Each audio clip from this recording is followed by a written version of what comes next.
आपने अपना लाखों रुपए लगा करके आप अपने आउटलेट्स को ओपन करते हो और एक दिन आपका बिजनेस भी अच्छा खासा चलते रहता, सब कुछ बढ़िया चलते रहता, बट अचानक से आपके बिजनेस डाउन होने लगते हैं, आपकी सेल्स गिरती जाती है, आपका लॉस होने लगता है और आपका दिमाग खराब हो जाता है। और एक टाइम ऐसा आता है कि भाई आपका सेल्स जीरो के बराबर हो जाता है। इसलिए आप पुलिस के पास जाते हो और आप कंप्लेंट करते हो और आपको जाकर के पता चलता है कि भाई ये कंपनी तो पूरी ही फ्रॉड है, यहाँ पे तो पूरा स्कैम चल रहा है, आपको जो है लूट लिया गया है। और ये दोस्तों मैं नहीं कर रहा हूँ, आज MBA चाय वाला एक फ्रॉड है, MBA चाय वाला एक स्कैमर है, MBA चाय वाला ने करोड़ों रुपए का घोटाला करा और ये मैं नहीं कर रहा हूँ। यहाँ तरकीब MBA चाय वाला के जो फ्रेंचाइजी लेने वाले ओनर से वो कर रहे हैं, आप बात नहीं मान रहे हो। ये वाला देखिए पहले तो डिसिप्लिन और मोटिवेशन, ये दो फैक्टर बड़े इंपॉर्टेंट है आपकी लाइफ में सक्सेसफुल नहीं। एंटरप्रेन्योरशिप की डेफिनेशन है कि पहले खुद का जुगाड़ कर लो। एसी में बैठ के प्रोफेसर बन जाओ तो वो नौकरी अच्छी, पर रोड साइड पे जाके 5 लाख रुपए महीना कमाओ वो गलत। इक्विपमेंट का 7-8 लाख आप कितनी मदद हम लोग पूरी मदद करते हैं। मतलब हम आपको हाथ में आम दे देंगे, खा लो। प्रफुल्ल कितना झूठ बोलोगे यार, कितना झूठ बोलोगे भाई, झूठ बोलने की भी हद होती है। उस चीज को ध्यान रखना, एक एक चीज का हिसाब करूंगा, तुम्हारा एक एक पन्ना खोल दूंगा मैं। हिसाब देते देते थक जाओगे, चप्पल घिस जाएगी कोर्ट का चक्कर काटते काटते। MBA चाय वाला ने उनके साथ फ्रॉड किया। दावा किया गया कि फ्रेंचाइजी देने के नाम पर उनके साथ स्कैम किया गया। उन्होंने गलत सेल का वादा किया, हमें जो टेंटेटिव सेल दी थी करीब 10 से 15 हज़ार रुपए की दी थी पर डे। उन्होंने उसने 7 लोगों को फ्रेंचाइजी बेची थी, 10-10 लाख रुपए फ्रेंचाइजी बेची और एक चाय की दुकान को खोलने के लिए उसने कम से कम 30-30 लाख रुपए लगवा दिए। प्रफुल्ल भाई ना आप किसी का फ़ोन उठा रहे हैं, ना ही उनकी टीम में कोई फ़ोन उठा रहा है। मेरा कंटिन्यूसली मैं 4 महीने से ट्राई कर रहा हूँ। MBA चाय वाला ने अपनी मार्केटिंग बहुत ही जोरों शोरों से करी और यहाँ पे आज की डेट में अगर देखा जाए तो दोस्तों यहाँ पे MBA चाय वाला पे 28 से भी ज़्यादा लोगों ने कंप्लेंट करके रखा है। और ये किसने कंप्लेंट कर रखा है? इन्हीं के फ्रेंचाइजी जिन्होंने लिया है, एक इनकी फ्रेंचाइजी जिन्होंने लिया है, उनकी सेल्स वगैरह उनका कहना है कि भाई डाउन होते जा रहा है। जहाँ पर कि इनके ऊपर प्रॉमिस करा गया था भाई इनसे 10 से 20 हज़ार रुपये का पर डे का सेल होगा, वहाँ पे 600 रुपये से भी कम हो रहा है। और यही नहीं, एक फ्रेंचाइजी ओनर नहीं कर रहे हैं, टोटल 28 फ्रेंचाइजी ओनर वगैरह इनके ऊपर एक कंप्लेंट कर रहे हैं। और इतने ही सिर्फ सोशल मीडिया पे फिलहाल तो आगे आए हैं और बोल रहे हैं, बट इसके अलावा पीछे में बहुत सारे ढेरों सारे लोग भी हैं जो कि इनके सेल्स वगैरह गिरे हुए। अब MBA चाय वाला जाकर के ये जो है ना अपने सपने बेच रहे हैं और लोगों को जो है ना ये सपने खरीदवा रहे हैं। अब ये सभी चीज़ें शुरू होता है दोस्तों लॉकडाउन के टाइम में। लॉकडाउन के टाइम में सारा बिजनेस ठप था, लोगों के पास में जॉब नहीं था, सोच रहे थे अलग अलग तरीके से जॉब करके या फिर पैसे या बिजनेस वगैरह में करके पैसे डालते। इसी टाइम में नजर आता है भाई प्रफुल्ल बिल्लोरे, यहाँ पे अपने सोशल मीडिया इन्फ्लुएंस कुछ इस तरह से बताता है कि भाई टोटली अपने जन इमोशनल कनेक्ट करता है, क्योंकि प्रफुल्ल यहाँ पे सुनाता है अपनी दुख भरी इमोशनल कहानी। और शायद प्रफुल्ल का तो कभी मोटिव था ही नहीं कि भाई वो चाय बेच करके बिजनेस का है, क्योंकि वो अपना सपना बेचने वाले थे, अपना सपना बेच रहे थे, इनफैक्ट वो अपना नाम बेच रहे थे। और ये चीज मैं नहीं कर रहा हूँ, इन्होंने खुद ही कबूल किया। आप चाहे तो वीडियो देख लो। हुआ जब लोग मुझसे चाय पीने आते थे ना, तो लोग चाय नहीं पीते थे उज्जवल से, तो मैंने कहा साला लोगों को मेरी चाय में इंटरेस्ट है, मेरी बातों में इंटरेस्ट, तो बातें बताओ। तो हमारा मालूम पड़ेगी थी कि चाय बेचने से पैसा नहीं मिले, पैसा कहीं मिले नाम बेचने से।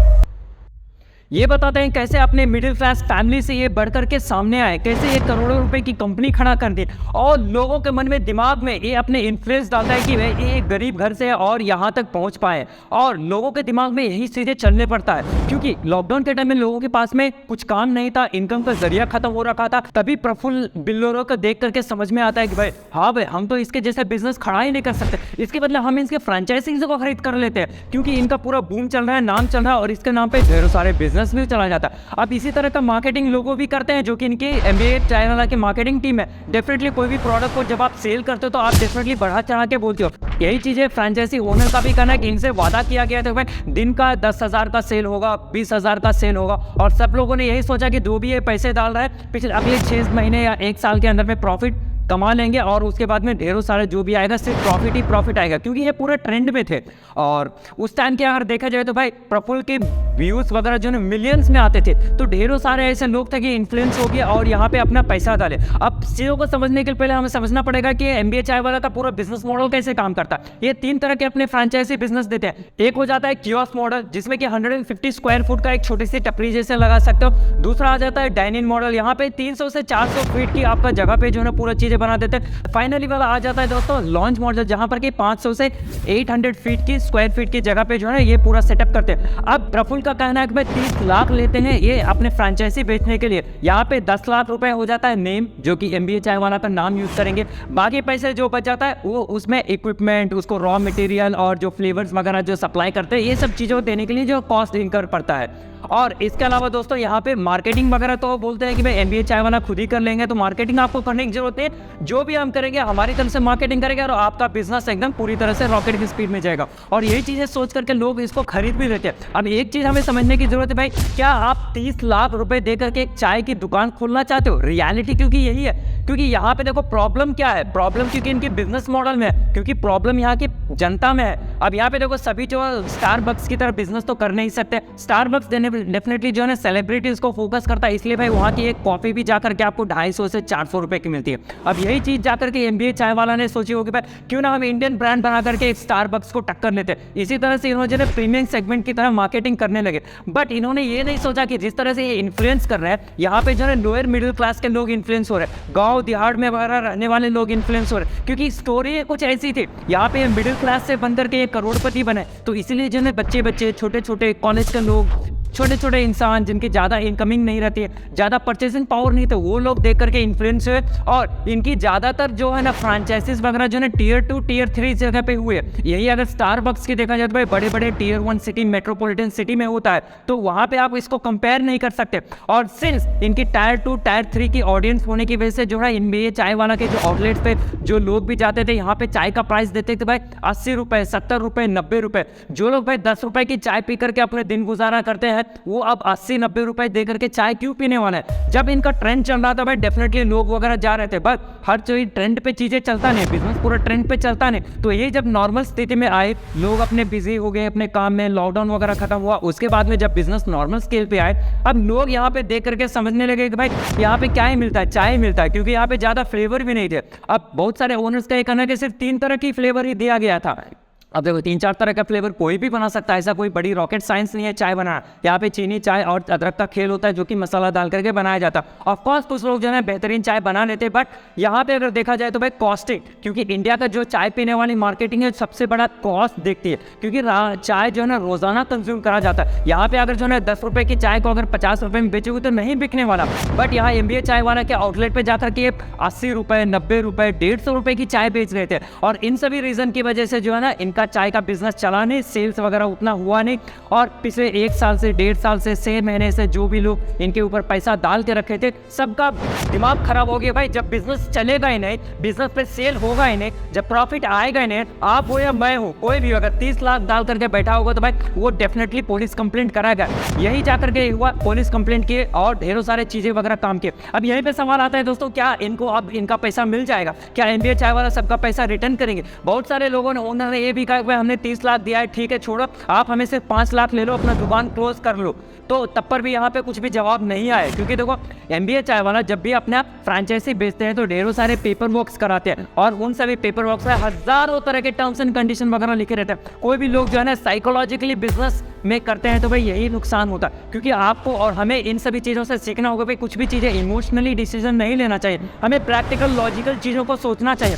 सिर्फ एक चीज़ें कुछ ट्रेंड में चल रहा है उसकी वजह से जाकर के पैसे इन्वेस्ट नहीं करना चाहिए, और यही गलती इन लोगों के साथ में हुई। और कॉन्ट्रैक्ट की अगर बात करें तो भाई कोई भी फ्रेंचाइजी ओनर जो है कभी भी प्रॉमिस नहीं करेगा रिटर्न में कि आपका बिजनेस हम लाख रुपए करके देंगे, क्योंकि उनको भी पता है कि भाई ये सभी चीज़ें अलग चीज़ें चलती है। हालांकि सेल्स एंड मार्केटिंग वगैरह में आपको तरह तरह के बातें बोल करके कर लेते हैं, बट जब आप कानून में जाते हो, जब आप कंप्लेंट करते हो, कोर्ट करते हो, तो वहाँ पे जो भी काले अक्षर में लिखा रहता है, जो भी पेपर आता है, उसी को सच माना जाता है। आप कुछ भी मुंह से बोल लो, कुछ वर्बली कुछ भी बोल लो, उसका कुछ भी फायदा नहीं रहता है, उसका कोई भी सबूत वगैरह के तौर पे यूज नहीं करते। तो इन सभी चीज़ों पे आपको समझ में आया कि भाई इन लोगों को पैसा तो वापस मिलने वाला नहीं है। अब हम नहीं कर रहे हैं, ये MBA चाय वाला की जो कॉन्ट्रैक्ट शीट है वो कर रहे हैं। अब यहाँ पे आप कहोगे भाई इसके अलावा दूसरे और चाय कंपनीज भी चल रहा है, जैसे कि चाय हाउस हो गया, चाय सूटा बार हो गया, बट उनके बिजनेस मॉडल अगर आप देखते हो तो भाई वहाँ पे जो है ना चाय के साथ में एक ड्राइविंग मॉडल है। वहाँ की चाय की प्राइसिंग देखो तो भाई 10 रुपये या 20 रुपये रहते हैं, और चाय सूटा बार या फिर चाय हाउस जाकर बड़े बड़े बैंगलोर, दिल्ली जैसे मेट्रोपॉलिटन सिटी को टारगेट करते हैं, क्योंकि क्योंकि इनका टारगेट सेगमेंट ही है प्रीमियम कस्टमर।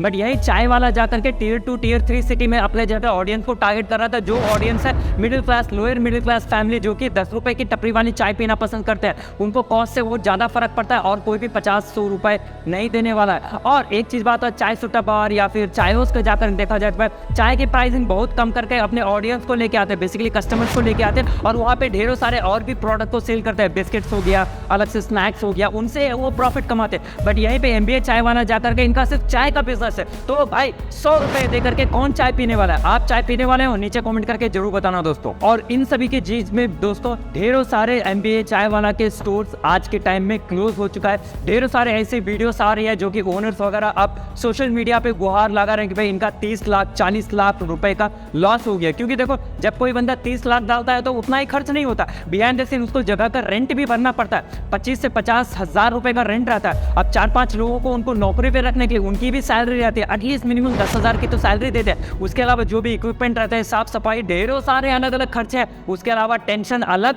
अगर बिजनेस नहीं चलता है। और MBA चाय वाला के जब फ्रेंचाइजी लेते हो तो भाई उन्हीं का प्रोडक्ट आप सेल कर सकते हो, दूसरे किसी का प्रोडक्ट आप नहीं सेल कर सकते हो। ये सभी चीज़ें टर्म्स एंड कंडीशन में रहते हैं। तो इन सभी चीज़ों को मिला जुला के भाई अब ये सभी इश्यू होने वाला है। अब आपको और हमें इन सभी से यही सीख मिलता है कि कभी भी हमें जो है इमोशनल जाकर के कोई बिजनेस में पैर नहीं रखना चाहिए, कभी भी इमोशनली चीज़ों को नहीं सीखना चाहिए, logically systematically data driven study के लिए सीखना चाहिए। क्योंकि अगर हम यहाँ पे देखते हैं कि कोई भी बंदे ने 30 लाख रुपए अगर इन्वेस्ट करके रखा है तो एटलीस्ट मिनिमम उसको 3.5-4 लाख रुपए का सेल्स जनरेट करना होगा, जिसमें सभी चीज़ें कट करके उसको 2 से 1.5 लाख रुपए का प्रॉफिट हो, तभी जा करके वो 1 से 1.5 साल में प्रॉफिट कमा पाएगा। और भी वहाँ पे वो ब्रेक इवन पे ही पहुँचेगा, प्रॉफिट पे नहीं पहुँचेगा। उसको भाई और भी ढेरों सारे साल लगेगा, 4 से 5 साल लगेगा। और अगर ब्रांड एक क्लिक होता है, बट आपने देखा विदिन 2 साल के अंदर में ये ब्रांड अभी कोलैप्स होने को आया है। अब देखते हैं कि आने वाले दिनों में हमें क्या देखने को मिलता है। एंड डेफिनेटली गाइस, इन सभी लोगों को पैसा तो मिलने वाला है, क्योंकि अगेन मैंने जो बताया, कॉन्ट्रैक्ट काला अक्षर भैंस बराबर हम जो समझते हैं ना भाई, काला अक्षर भाई बहुत ही वेपन है ये।